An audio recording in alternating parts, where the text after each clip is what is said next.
بسم اللہ الرحمن الرحیم۔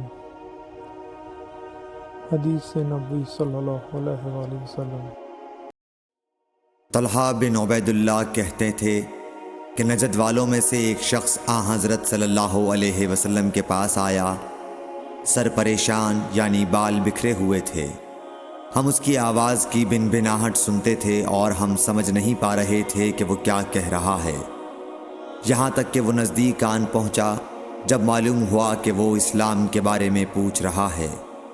حضرت صلی اللہ علیہ وسلم نے فرمایا کہ اسلام دن رات میں 5 نمازیں پڑھنا ہے۔ اس نے کہا بس اس کے سوا تو اور کوئی نماز مجھ پر نہیں۔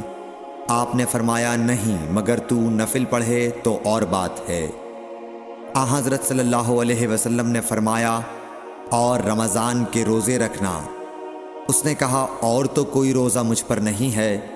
آپ نے فرمایا نہیں مگر تو نفل روزے رکھے تو اور بات ہے۔ طلحہ نے کہا اور حضرت صلی اللہ علیہ وسلم نے اس زکوٰۃ کا بیان کیا۔